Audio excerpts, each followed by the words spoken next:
మహిళలు అన్ని రంగాల్లో దూసుకుపోతున్నారు. సాధారణంగా కనిపించే ఆ సాధారణ మహిళా అధికారులు మగవారి కంటే ముందుంటున్నారు. ఆ కోవకు చెందిన వారే ఈ ఐఏఎస్ మగువలు.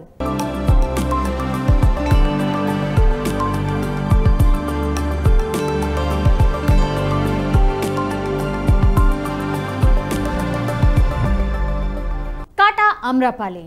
ఈ పేరు వినగానే మనకు ఠక్కున ఆడపులి గుర్తుకొస్తుంది. ఈమె తెలంగాణ క్యాడర్కు చెందిన ఐఏఎస్ అధికారి. వరంగల్ జిల్లా కలెక్టర్గా నియమితులైన తొలి మహిళా ఐఏఎస్ అధికారినిగా మంచి పేరు ప్రఖ్యాతలు కూడా సంపాదించుకుంది. యంగ్ ఐఏఎస్ ఆఫీసర్, అనతి కాలంలో ప్రజా ఆదరణను చూరగొన్న అధికారిని కాటా అమ్రపాలి సేవలను వినియోగించుకోవాలని రేవంత్ రెడ్డి నేతృత్వంలోని రాష్ట్ర సర్కార్ నిర్ణయం తీసుకుంది. ఇప్పటికే అమ్రపాలి సీఎం రేవంత్ రెడ్డిని కలిసి తెలంగాణ ప్రభుత్వంలో పనిచేయడానికి అనుమతించాలని కూడా కోరారు. దీంతో ఆమెను కేంద్ర సర్వీసుల్లో నుంచి తెలంగాణకు రప్పించారు. ఇటీవల తెలంగాణలో పలువురు ఐఏఎస్లు బదిలీ అయ్యారు. ఈ బదిలీలో అమ్రపాలిని హైదరాబాద్ మెట్రోపాలిటన్ డెవలప్మెంట్ అథారిటీ కమిషనర్గా కాంగ్రెస్ ప్రభుత్వం నియమించింది. ప్రస్తుతం సీఎంఓలో డిప్యూటీ సెక్రటరీగా అమ్రపాలి బాధ్యతలు చేపట్టబోతున్నారు. తాజాగా ఆమె సీఎం రేవంత్ రెడ్డిని కూడా కలిశారు. సీఎంఓలో ఆమెకు కీలక పదవి కూడా దక్కింది. అసలు ఈ ఐఏఎస్ అధికారి అమ్రపాలి కాటా ఎవరు, ఎక్కడి నుంచి వచ్చింది, రాష్ట్ర వ్యాప్తంగా ఈమెపై ఎందుకు ఇంత చర్చ జరుగుతోంది, ఒక్కసారి తెలుసుకునే ప్రయత్నం చేద్దాం. అమ్రపాలి స్వగ్రామం ఏపీలోని ఒంగోలు నగర శివార్లోని ఎన్ అగ్రహారం. తల్లిదండ్రులు కాటా వెంకటరెడ్డి, పద్మావతిల మొదటి సంతానం. అగ్రహారంలో పుట్టి విశాఖపట్నంలో ఉన్నత చదువులు చదివారు అమ్రపాలి. ఇక ఆంధ్రప్రదేశ్ క్యాడర్లో 2010 ఐఏఎస్ బ్యాచ్కు చెందిన అధికారినిగా విధుల్లో జాయిన్ అయ్యారు. రాష్ట్రం విడిపోయాక తెలంగాణ రాష్ట్రంలో కలెక్టర్గా పనిచేశారు. ఇక మొన్నటిదాకా ఢిల్లీ పిఎంఓ కార్యాలయంలో డిప్యూటీ సెక్రటరీగా విధులు నిర్వహిస్తూ వచ్చారు.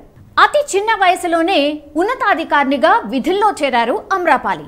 ఐఏఎస్కు ఎంపికైన తర్వాత 2011లో వికారాబాద్ సబ్ కలెక్టర్గా మొదట విధుల్లో జాయిన్ అయ్యారు. అనంతరం రంగారెడ్డి జిల్లా జాయింట్ కలెక్టర్గా, వరంగల్ అర్బన్, వరంగల్ రూరల్ జిల్లా కలెక్టర్గా పనిచేశారు. ఇక అమ్రపాలి అడ్వెంచర్ ప్రోగ్రాముల్లో యాక్టివ్గా ఉంటారు. గతంలో వరంగల్ అర్బన్ జిల్లా కలెక్టర్గా విధులు నిర్వహించే సమయంలో అమ్రపాలి ట్రెక్కింగ్తో వార్తల్లో కూడా నిలిచారు. అడ్వెంచర్ ప్రోగ్రాముల్లో యాక్టివ్గా ఉండే అమ్రపాలి అడవుల్లో ట్రెక్కింగ్ చేస్తూ అందరినీ ఉత్సాహపరిచారు కూడా. ధర్మసాగర్, ఇనుపరాతి గుట్టలపై అటవీ శాఖ ఆధ్వర్యంలో ట్రెక్కింగ్ కార్యక్రమంలో ఆమె పాల్గొన్నారు. ఇక మహబూబాబాద్ జిల్లాలోని బయ్యారం చెరువు, పెద్దగుట్టల్లోనూ అమ్రపాలి పర్యటించిన వీడియోలు అప్పట్లో సోషల్ మీడియాలో చాలా హల్చల్ కూడా చేశాయి. ఇక జయశంకర్ భూపాలపల్లి జిల్లాలోని పాండవుల గుట్టపై నిర్వహించిన రాక్ క్లైంబింగ్ ఫెస్టివల్లోనూ నిట్ వరంగల్ విద్యార్థులతో కలిసి అమ్రపాలి సందడి కూడా చేశారు. ఇక తాజాగా అమ్రపాలికి రేవంత్ రెడ్డి సర్కార్ పెద్ద పోస్ట్ కూడా ఇచ్చింది. గత కేసీఆర్ ప్రభుత్వంలో స్మితా సబర్వాల్ చక్రం తిప్పితే రేవంత్ ప్రభుత్వంలో అమ్రపాలి కీలకం కాబోతున్నారు. కానీ కొద్దిమంది ఆఫీసర్లు మాత్రం ఆమె సీఎంఓలోకి రాకపోవచ్చని, ఢిల్లీలోని తెలంగాణ భవన్లో ఓఎస్డీగా ఉండొచ్చని, లేదా అక్కడ రెసిడెంట్ కమిషనర్ బాధ్యతలు చూస్తారని పేర్కొన్నారు. మరికొద్ది రోజుల్లో ఆమె నియామకంపై స్పష్టత రాబోతోంది. ఇక్కడ ఇంట్రెస్టింగ్ టాపిక్ ఏంటంటే స్మితా సబర్వాల్, అమ్రపాలి ఈ ఇద్దరు మహిళా ఐఏఎస్ అధికారుల పేర్లు తెలంగాణలో అందరికీ సుపరిచితమే. ఈ ఇద్దరు మహిళా ఐఏఎస్ అధికారుల్లో ఒకరు సీఎం ఆఫీస్కు గుడ్ బై చెప్పాలనుకుంటుంటే మరొకరు ఎంట్రీ ఇవ్వబోతున్నారు. ఇక ఇంకో lady dynamic officer Smita Sabharwal. ఈమె తెలంగాణ రాష్ట్రం ఏర్పడ్డాక అధికారంలోకి వచ్చిన కేసీఆర్ సర్కార్లో కీలక బాధ్యతలు నిర్వహించారు. సుదీర్ఘకాలం కలెక్టర్గా అనేక శాఖలు పర్యవేక్షించిన స్మితా సబర్వాల్ బీఆర్ఎస్ ప్రభుత్వంలో క్రియాశీలకంగా ఉండేవారు. కేసీఆర్ కార్యాలయ కార్యదర్శిగా పనిచేశారు. ఇరిగేషన్ శాఖను పర్యవేక్షించారు. మిషన్ కాకతీయ, మిషన్ భగీరథ, కాళేశ్వరం ప్రాజెక్టుల్లో ప్రధాన భూమిక కూడా పోషించారు. ఇక తెలంగాణలో ప్రభుత్వం మారిన తర్వాత స్మిత ఇప్పటి వరకు కొత్త సీఎం రేవంత్ను కలవనే లేదు. ఇదే సమయంలో కేంద్ర సర్వీసులకు దరఖాస్తు కూడా చేశారు. ఇక తాజాగా స్మిత చేసిన ట్వీట్ వైరల్ అవుతోంది. 23 ఏళ్లు తెలుగు రాష్ట్రాల్లో పనిచేశానని, అభిమానం చూపించారని చెప్పుకొచ్చారు. కొత్త ఛాలెంజ్కు సిద్ధం అంటూ ట్విట్టర్లో పేర్కొన్నారు.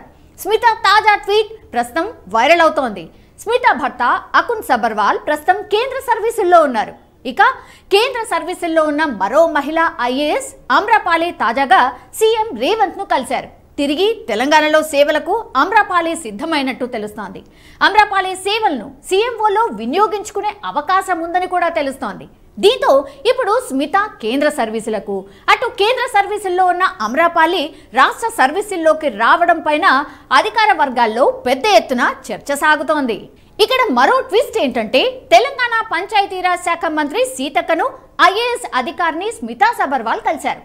సీతక్క సెక్రటేరియట్లోని తన ఛాంబర్లో మంత్రిగా బాధ్యతలు స్వీకరించే సందర్భంలో స్మితా సబర్వాల్ సెక్రటేరియట్కు వెళ్లి సీతక్కను మర్యాదపూర్వకంగా కలిసి సన్మానించారు కూడా.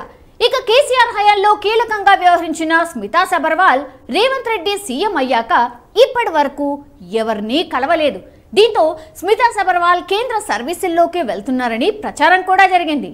అయితే కేంద్ర సర్వీసుల్లోకి వెళ్తున్నానంటూ వస్తున్న వార్తలను స్మితా సబర్వాల్ ఖండించారు. అవన్నీ అవాస్తవమని, తాను ఎక్కడికి వెళ్ళటం లేదని ట్విట్టర్లో వెల్లడించారు. తాను రాష్ట్రంలోనే పనిచేస్తానని కూడా చెప్పుకొచ్చారు. తెలంగాణ ప్రభుత్వం తనకు ఏ బాధ్యత అప్పజెప్పినా నిర్వహిస్తానని తెలియజేశారు. ఇక తెలంగాణ ప్రభుత్వంలో భాగమైనందుకు తాను గర్విస్తున్నట్టు చెప్పుకొచ్చారు. స్మితా సబర్వాల్ కేసీఆర్ ప్రభుత్వంలో ఇరిగేషన్ వ్యవహారాలు పర్యవేక్షించారు. మిషన్ కాకతీయ ప్రాజెక్టు బాధ్యతలు నిర్వహించారు. స్మితా సబర్వాల్ పై మాజీ ఐఏఎస్ ఆకునూరి మురళి సంచలన వ్యాఖ్యలు చేశారు. కేవలం తెలంగాణలోనే కాదు, దేశం మొత్తంలోనే హెలికాప్టర్ పై వెళ్లి ప్రభుత్వ పనులను పర్యవేక్షించిన ఏకైక ఐఏఎస్ స్మితా సబర్వాల్ మాత్రమే అని కీలక వ్యాఖ్యలు చేశారు. మరోపక్క రేవంత్ సీఎం అయిన తర్వాత పలువురు అధికారులు మర్యాదపూర్వకంగా కలిశారు. కానీ స్మితా సబర్వాల్ కలవకపోవడం చర్చనీయాంశంగా మారింది. ఈ క్రమంలోనే మంత్రిగా సీతక్క బాధ్యతల స్వీకరణ వేళ స్మితా సబర్వాల్ ప్రత్యక్షమయ్యారు. కొన్ని ఫైళ్లపై మంత్రితో ఆమె సంతకాలు కూడా తీసుకున్నారు. తెలంగాణ అధికారినిగా ఇక్కడే పనిచేస్తానని స్పష్టం చేయడంతో సీతక్క పర్యవేక్షిస్తున్న శాఖల్లో పోస్టింగ్ ఖాయమైందా అనే చర్చ కూడా మొదలైంది. అయితే తాజాగా ప్రభుత్వం ఐఏఎస్లకు పోస్టింగ్స్ ఇచ్చింది. అందులో అమ్రపాలికి హెచ్ఎండిఏ కమిషనర్గా బాధ్యతలు అప్పగించారు. స్మితా సబర్వాల్కు తిరిగి పోస్టింగ్ కోసం సీతక్క సిఫార్సు చేస్తున్నారా? ముఖ్యమంత్రి రేవంత్ నిర్ణయం ఏంటనేది ఇప్పుడు ప్రభుత్వ వర్గాల్లో ఆసక్తికరంగా మారింది. త్వరలో సీఎం రేవంత్ ను స్మితా సబర్వాల్ కలుస్తారని కూడా ప్రచారం జరుగుతోంది.